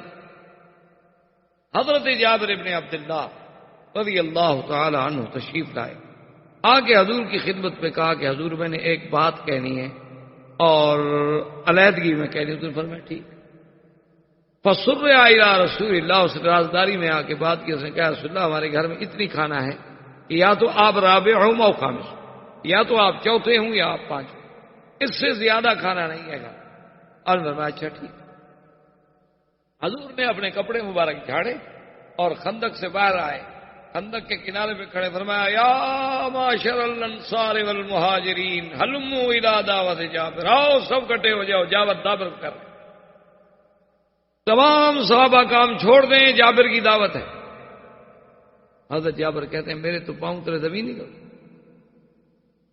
میں نے اجازت دی، میں نے کہا حضور میں گھر جا کے ذرا انتظام کرتا ہوں۔ ہاں ٹھیک ہے۔ میں دوڑا آیا تو میرے چہرے پہ ہوائیاں اڑ رہی ہیں۔ بیوی نے کہا ماں بھی کہا جابر کیا ہو گیا تمہیں؟ میں نے کہا کیا ہو گیا؟ 5 آدمی کا ہمارے گھر میں کھانا ہے، حضور سارا لشکر لا رہے ہیں، وہ تو 400 آدمی آ رہا ہے۔ اس نے کہا مجھے یہ بتاؤ حل اخبرت رسول اللہ صلی اللہ علیہ وسلم ام لا، مجھے یہ بتاؤ کہ تم نے حضور کو بتلا دیا تھا کہ ہمارے گھر میں کیا ہے؟ میں نے کہا میں نے بتلا دیا۔ تو اس نے کہا کہ پھر جس نے بلایا ہے وہ جانے، اس کا خدا جانے، تم کیوں مرے جا رہے ہو؟ ہم نے تو نہیں بلایا نا، ہم نے تو حضور کو بلایا۔ اب حضور نے دعوت دی ہے تو پھر اللہ جانے، اللہ کا رسول جانے، ہم کیا کر سکتے؟ حضور تشریف لے آئے، آپ نے فرمایا ابھی کہاں ہے وہ دیکھی کوشش جی، کہاں ہے وہ آٹا ہے؟ آپ نے اپنا لعاب مبارک ڈالا، دعا فرمائی، اور اس کے بعد آپ نے فرمایا کہ ایسا کرو کہ 10-10 آدمیوں کی ٹولی بٹھا دو اور روٹیاں دیتے جاؤ، روٹی میں سالن ڈال کے ایک آدمی کو دیتے جاؤ۔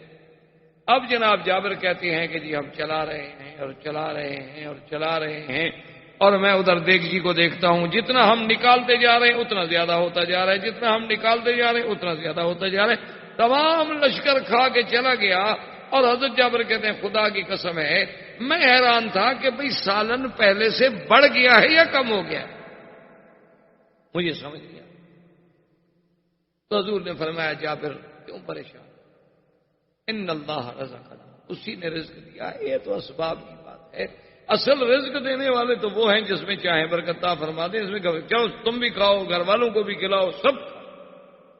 تو حضور صلی اللہ علیہ وسلم کا یہ معجزہ عظیمہ جو سیاہ اور صحیحین میں، بخاری اور مسلم اور بڑی بڑی عظیم کتابوں میں، کہ جس میں کثرت طعام، کہ ایک محدود طعام کا بڑھ جانا، محدود آٹے کا بڑھ جانا، محدود سالن کا بڑھ جانا، اسی طرح جب چند یوم اور گزرے ہیں تو یہ تو اللہ ائمہ محدثین، ائمہ مجتہدین، ائمہ فقہا، اصحاب رسول اللہ صلی اللہ علیہ وسلم پہ کروڑوں رحمتیں فرمائے کہ انہوں نے یہ بھی لکھا ہے کہ حضور جب خندق سے مٹی نکالتے تھے انہوں نے کہا کہ 2 کیفیتیں، یا تو حضور اپنا ہاتھ یوں آگے باندھ لیتے تھے اور یہاں مٹی رکھ لیتے تھے اور اینٹیں اور پتھر رکھ لیتے، یا کبھی حضور پھر اپنا ہاتھ یوں باندھ لیتے اور کہتے بھی یہاں پیچھے سے پتھر رکھ دو اور مٹی رکھ دو اور جا کر باہر پھینک، یعنی اس کیفیت کو بھی محفوظ رکھا ہے جس کیفیت سے حضور صلی اللہ علیہ وسلم نے خندق سے مٹی نکالی۔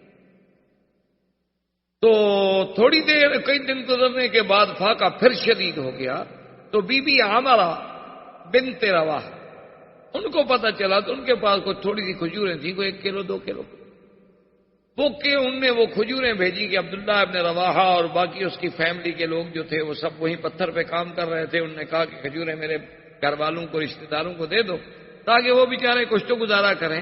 جب ان کے پاس کھجوریں آئیں تو انہوں نے کہا کمال ہے، ہم کیسے کھا سکتے؟ انہوں نے کہا بھائی یہ تو لے چلو حضور کی خدمت میں، پہلے ہم حضور کو تو شریک کریں نا اپنے ساتھ۔ جب حضور صلی اللہ علیہ وسلم کی خدمت میں وہ 1 کلو 2 کلو کی کھجوریں پیش کی گئیں تو حضور نے فرمایا کہ اچھا بھائی ایسا کرو کہ آواز دے دو تمام صحابہ کو کہ سب آ جاؤ بھی کھجور کی دعوت ہے، بی بی امرا کی دعوت۔ تمام صحابہ دوڑ کے آ گئے۔ حضور نے فرمایا کہ بچھاؤ دسترخوان جو تھا چمڑے کا بچھایا گیا۔ صحابی کہتے ہیں جب وہ کھجوریں ڈالی تو حضور نے اپنے ہاتھ مبارک لگائے اور اس کے بعد وہ کہتے ہیں کہ ہم سب صحابہ کھا رہے ہیں اور کھجوریں بڑھتی جا رہی ہیں تاکہ دسترخوان سے باہر گرنے لگ گئی، اتنی کھجوریں ہو گئی کہ ہم 300 آدمی کھجوریں کھا گئے اور دسترخوان اسی طرح بھرا ہوا ہے اور دسترخوان سے کھجوریں باہر گر رہی ہیں۔ کہتے ہیں کہ حضور صلی اللہ علیہ آلہ و اصحابہ وسلم تسلیما کثیرا کثیرا کا یہ معجزہ مبارک جو ہے یہ بھی اسی خندق کے موقع پر پیش آیا کہ اللہ تبارک و تعالی نے حضور صلی اللہ علیہ وسلم کی برکت سے تمام خندق کے اپنا معجزات، اس کی کھدائی، اس کی محنت، حتیٰ کہ وہ خندق جو تھی تیار ہو گئی اور اسی اثنا میں دشمنان کفار قریش کا لشکر جو تھا وہ آپ حیران ہوں گے کہ 10,000 مقاتل لے کر، اور حضور کے ساتھ کتنے آدمی تھے سارے جمع کرنے کے بعد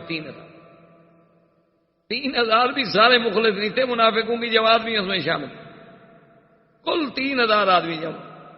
اور مدینہ منورہ میں حضور پاک نے حکم دے دیا کہ جتنے بچے ہیں، عورتیں ہیں اور جتنے معذور بوڑھے ہیں وہ ایک بڑے قلعے میں، بڑے گھر میں جمع ہو جائیں تاکہ علیحدہ علیحدہ نہ ہوں۔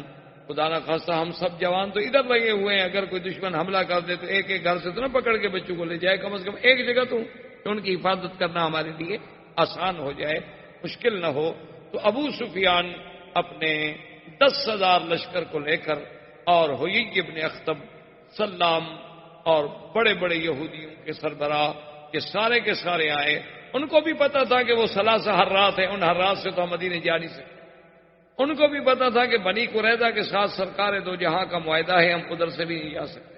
تو اسی لیے انہوں نے بھی اسی شمال کے علاقے کو تجویز کیا اور اسی شمال میں آ کے پڑاؤ ڈالے اور جبل احد تک کیمپ لگتے گئے، کیونکہ 10,000 آدمیوں کے لیے خیمے لگانے ہوں، ایک ایک خیمے میں اگر 8 آدمی تو کتنے خیمے لگیں گے؟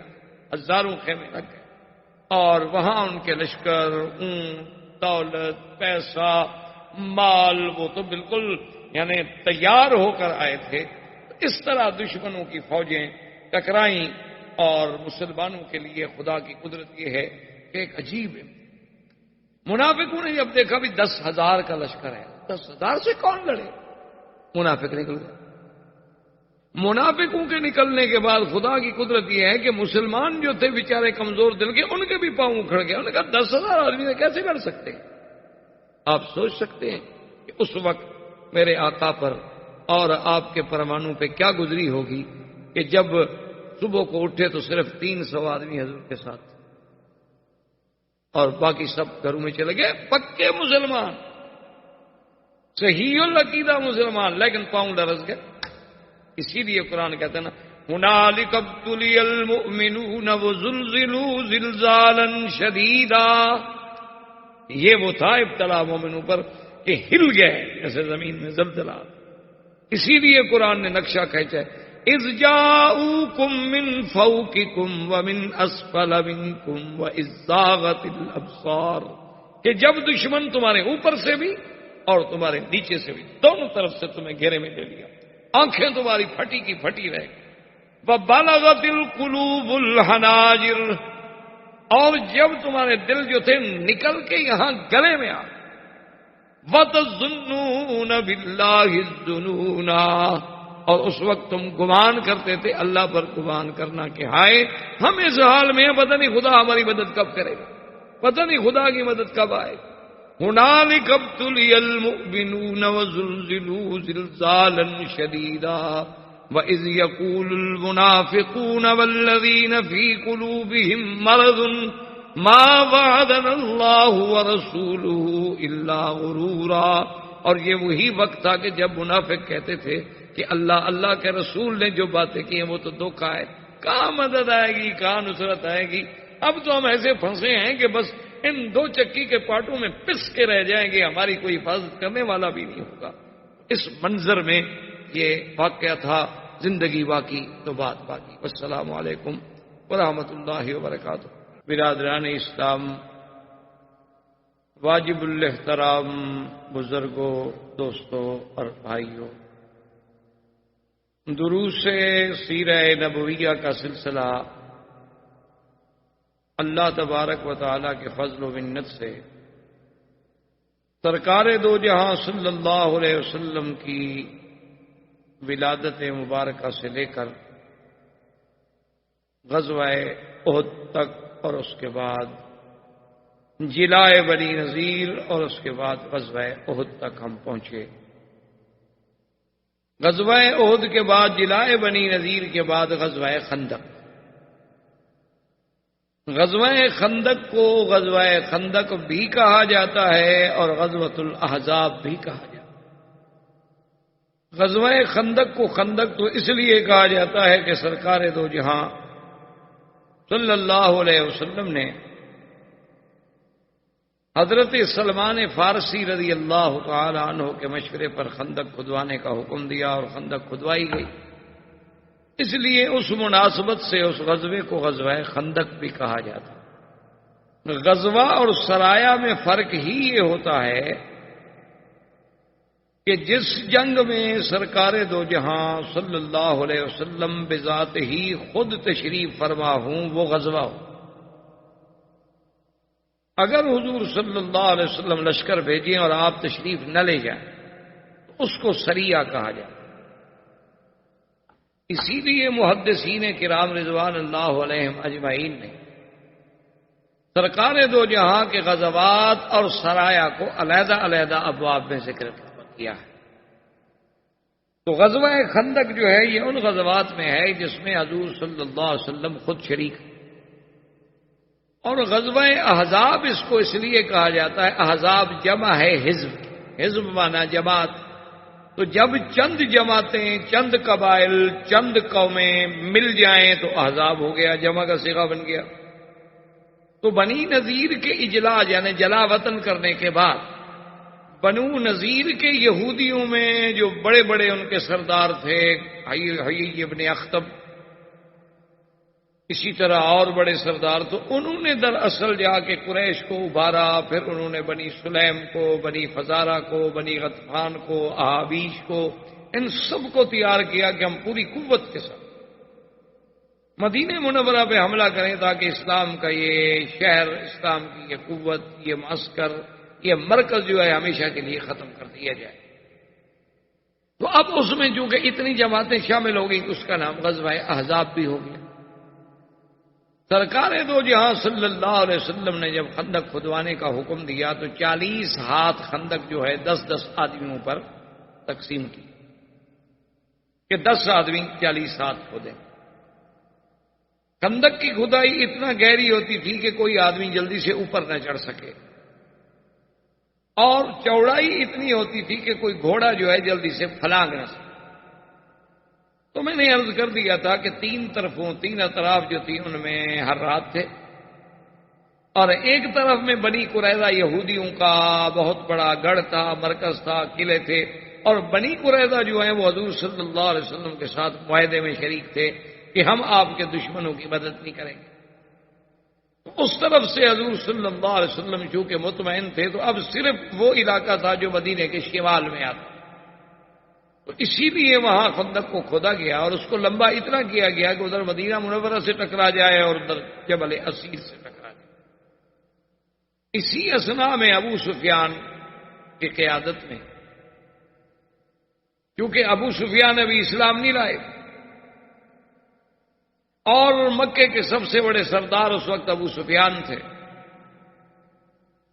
اور ابو سفیان کے دل میں بڑی عداوتیں بھی تھیں کہ اصل جو بدر میں مار کھائی تھی کافروں نے اس کا سبب تو ابو سفیان کا قافلہ تھا، اور پھر احد کی لڑائی میں ان کی قیادت کرنے والا بھی ابو سفیان تھا۔ تو احد کی لڑائی میں اس میں تو کوئی شک نہیں کہ صحابہ کو بڑی تکلیفیں پہنچی، لیکن مشرکین کو بھی تو کچھ نہیں ملا، نہ مدینہ فتح ہوا، نہ مدینے پہ قبضہ کر سکے، نہ کوئی مسلمانوں سے قید ہوا، نہ کوئی ان کو مال غنیمت حاصل آیا۔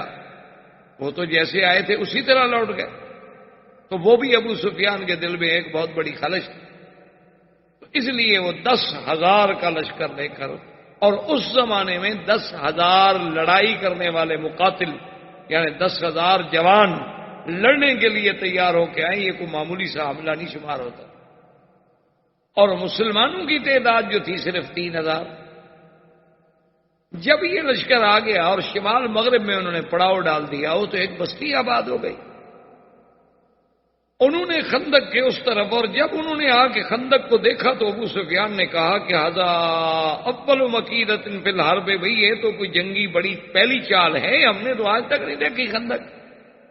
کیونکہ مکے والوں نے تو کبھی خندق دیکھی بھی نہیں تھی، نہ مدینے والوں نے دیکھی تھی. وہ تو حضرت سلمان نے بتلایا تھا کہ فارس کے لوگ جب اپنے دشمن کو روکنا چاہتے ہیں تو ایسے درمیان میں خندقیں کھود دیتے. تو کہنے لگا کہ یہ بہرحال ایک جنگی چال ہے، اس پر ہمیں سوچنا پڑے گا، ہمارے لیے ہے نئی بات. ادھر جناب جب یعنی محاصرہ روز بروز تنگ ہوتا چلا گیا، اور خدا کی قدرت یہ ہے کہ حالات ایسے پیدا ہو گئے کہ ابو سفیان نے حیی ابن اخطب جو سب سے بڑا یہودیوں کا سردار تھا، اس سے کہا کہ بھئی جا کے بنو قریظہ سے بات کرو، وہ تو تمہارے یہودی ہیں، ورنہ مسلمانوں سے ہم اس حال میں نہیں لڑ سکتے. چاہے ان کے پاس 3,000 آدمی ہیں، زیادہ آدمی نہیں ہیں، لیکن درمیان میں خندق ہے. اگر وہ صرف ایک صف بنا کر خندق کے مقابلے پر تیر اندازوں کی بٹھا دے تو ہمارا تو کوئی آدمی خندق عبور کر ہی نہیں سکتا. جا کے بنو قریظہ سے بات کرو. اب ہمارے پاس ایک ہی راستہ ہے کہ بنو قریظہ اللہ کے نبی کے ساتھ جو معاہدہ کیا ہے وہ توڑ دیں اور ہمیں راستہ دیں. تو جب بنو قریظہ ہمیں راستہ دیں گے تو ہم اپنی آدھی فوجیں جو ہیں بنی قریظہ کی طرف سے یعنی جنوب شرق کی طرف سے، اور آدھی فوجیں جو ہیں شمال کی طرف سے، تو جب ادھر سے ہم داخل ہوں گے تو مسلمان ادھر متوجہ ہوں گے، پھر ہم خندق عبور کر لیں. ورنہ تو خندق کا عبور کرنا بڑا مسئلہ. حیی ابن اخطب جو ہے وہ جبل احد کے پیچھے سے بہت لمبا چکر کاٹ کے، کیونکہ اب وہ شمال سے جنوب شرق میں آنا چاہتا ہے، مسلمانوں سے تو گزر نہیں سکتا، تو پیچھے سے جاتے ہوئے وہ جناب بنو قریظہ کے حصون پہ، ان کے قلعے تھے بڑے بڑے، ان کے محلات تھے، بڑی دیواریں تھیں بڑی، وہاں پہنچا. اس کے ساتھ 2 آدمی اور بھی تھے، اور اس میں بنی قریظہ کا جو سردار تھا اس کو آواز دی، کعب کو آواز دی، کعب القرظی. اس نے کہا کہ کعب میں حیی ابن اخطب ہوں اور میں تمہارے ساتھ بات کرنے کے لیے آیا ہوں. اور وہ اپنے محل پہ بیٹھا ہوا تھا تو اس نے وہیں سے ملازم سے کہا کہ اس سے کہو میں تمہارے ساتھ کوئی بات نہیں کرنا چاہتا. اس نے کہا عجیب آدمی ہو تم، یہودی ہو، یہودیوں کے ایک قبیلے کے سردار ہو، اور تم بنی قریظہ کے سردار ہو، میں بنی نذیر کا سردار ہوں. ہم مذہب ہیں، ہم مسلک ہیں، میں تمہارے گھر پہ دروازے پہ چل کے آیا ہوں تمہارے لیے بات کرنے کے لیے، تم عجیب آدمی ہو، میرے ساتھ بات کرنے کے لیے بھی تیار نہیں ہو، یہ کیا بات ہوئی؟ تو میری بات نہ مانو لیکن میرے ساتھ بات تو کرو. اس نے کہا کہ دیکھو بھائی بات سنو حیی ابن اخطب، ہمارا معاہدہ ہے محمد الرسول اللہ صلی اللہ علیہ وسلم،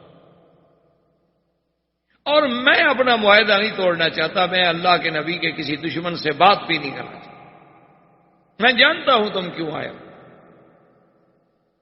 انہوں نے کہا عجیب آدمی، تم نے ایسے دل میں بیٹھ کے اندازہ لگا لیا ہے کہ میں کیوں آیا ہوں. تو اب اس نے ایک چبھتی ہوئی بات کی.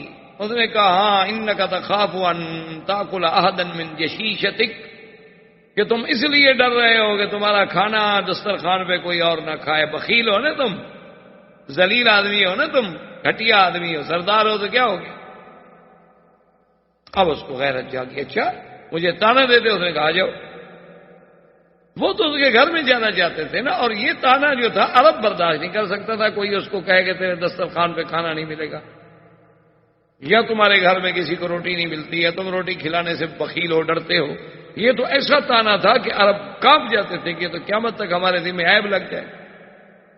اسی لیے وہ واقعہ ہے کہ جب سیدنا عثمان رضی اللہ تعالی عنہ کے زمانے میں قرآن شریف کی تدوین، قرآن شریف کی جمع ہو رہی تھی، آپ قرآن لکھا محفوظ کیا جا رہا تھا، تو وہ اس بستی کے لوگ جن کے پاس سیدنا موسیٰ علیہ السلام اور حضرت خضر گئے تھے اور انہوں نے کھانے سے انکار کر دیا تھا، سیدنا موسیٰ علیہ السلام گئے کہ ہم مسافر ہیں، مہمان ہیں، فابوا ان یضیفوہما، انہوں نے انکار کر دیا ہم نہیں مہمان بناتے، ہمارے پاس کوئی کھانا وانا نہیں، جاؤ۔ انطاکیہ کی وہ بستی تھی، تو وہ بستی والے لوگ جو ہے ایک وفد لے کے صحابہ کی خدمت میں آئے، انہوں نے کہا بات یہ ہے کہ اللہ کے قرآن میں وہ واقعہ نقل ہو گیا ہے کہ ہمارے ان بڑوں نے پتہ نہیں کھانے کا انکار کیا تھا، بدبختوں نے کیا کیا تھا، ہم تو زندہ رہنے کے قابل نہیں رہے، سارے لوگ ہمیں تانا دیتے ہیں کہ کتنی لانتی تھے بستی والے کہ 2 مہمانوں کو کھانا بھی نہیں دے سکے، تو تم مہربانی کرو، ہم سے جتنا دولت چاہیے، سونا چاہیے، چاندی چاہیے، پیسہ چاہیے، ہم دینے کے لیے تیار ہیں، صرف اتنی مہربانی کر دو کہ تم قرآن شریف لکھ رہے ہو، جمع کر رہے ہو، فَأَبَوْا أَن يُضَيِّفُوهُمَا میں با کا نیچے والا نقطہ جو ہے نا یہ اوپر لگا دو، تے بن جائے، بس ہمارا کام ہو جائے گا، کیونکہ اگر نیچے نقطہ لگائیں تو پڑھا جائے گا نا ابوا ان یضیفوہما، اور اوپر اگر 2 نقطے لگا دو تو فاتوا ان یضیفوہما کہ بستی والے بھاگ کے آئے گا جی دعوت قبول کریں، تو انکار کے بجائے ان کی دعوت ہو جائے گی تو ہماری عزت بچ جائے گی۔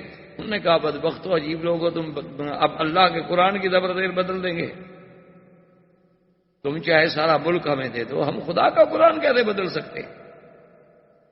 کیونکہ اگر ہم یہ صرف ایک نقطہ بدل دیں وہ تو پھر پورے قرآن میں تشکیک ہو گئی، چونکہ پورا واقعہ بدل گیا۔ یہ کیا کہہ رہے ہو؟ اور اللہ کا قرآن غیر محرف و غیر مبدل ہے، جس میں نہ نقطہ بڑھایا جا سکتا ہے نہ کم کیا جا سکتا ہے، تو اللہ کی حفاظت میں ہے۔ اگر ہم ایک جگہ لکھ دیں گے تو کیا ہو جائے گا؟ جو سینوں میں محفوظ ہو چکا ہے وہاں کون پڑھے گا؟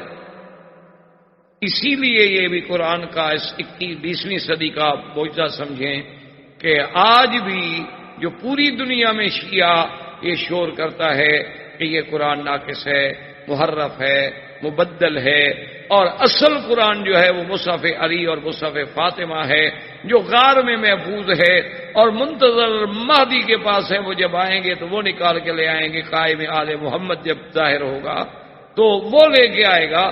تو اللہ کی شان دیکھیں کہ صنعا یمن میں سیدنا علی کے اپنے ایک ہاتھ اور قلم سے لکھا ہوا قرآن مل گیا،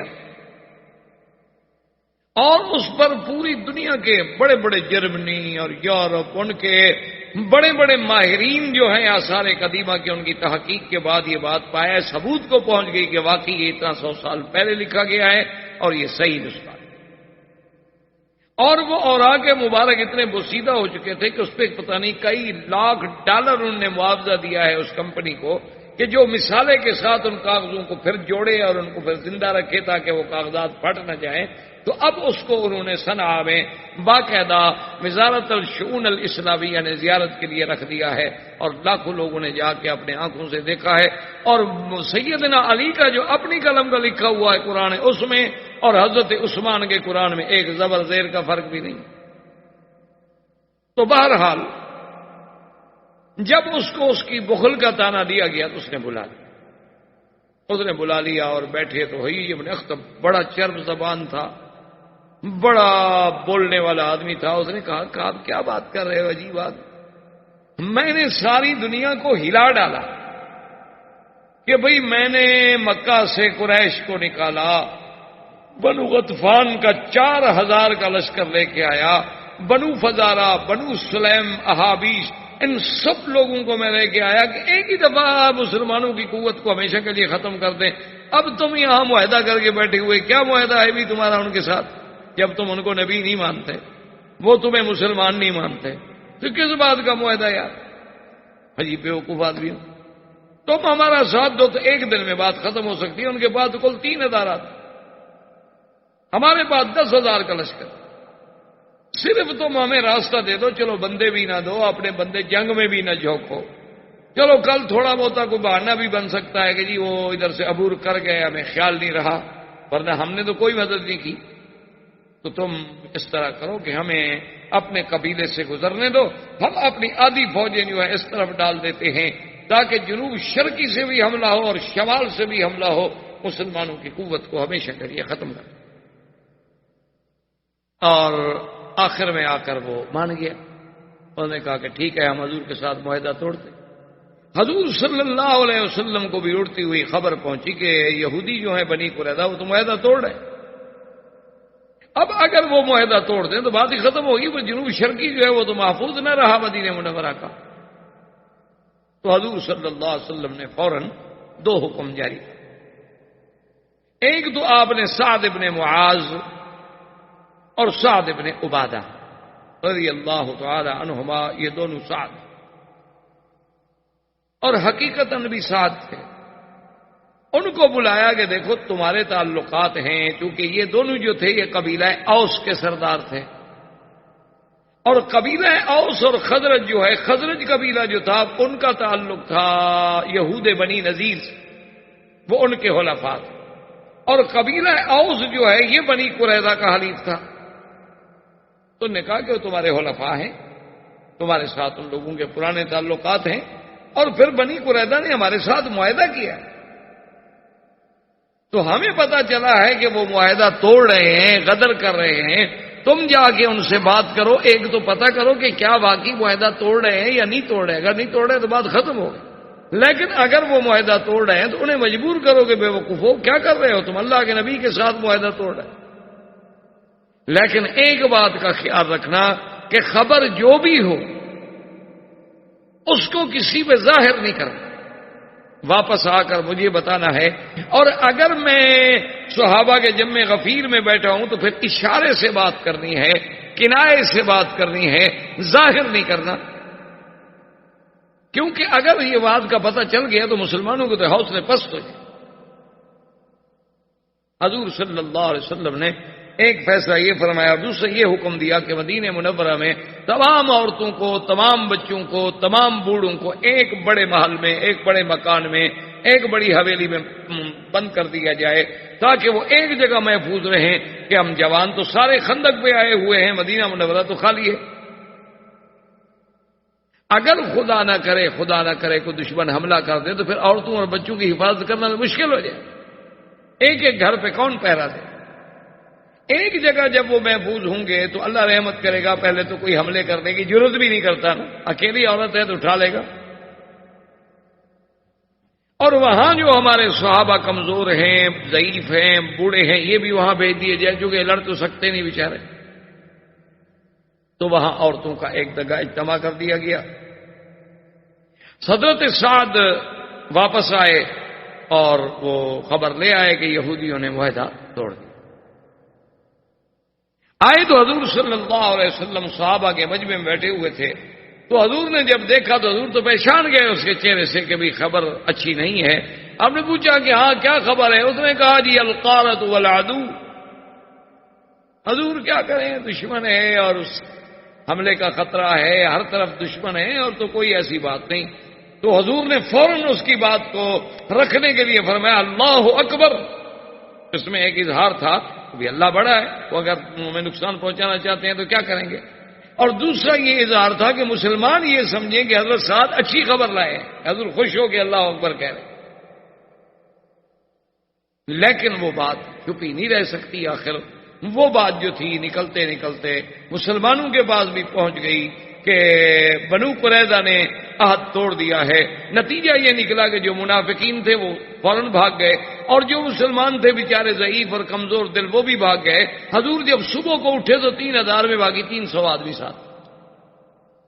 احباب کرام، اس کے بعد اب آپ اس مبارک سلسلے کی CD نمبر 20 سماعت فرمائیں۔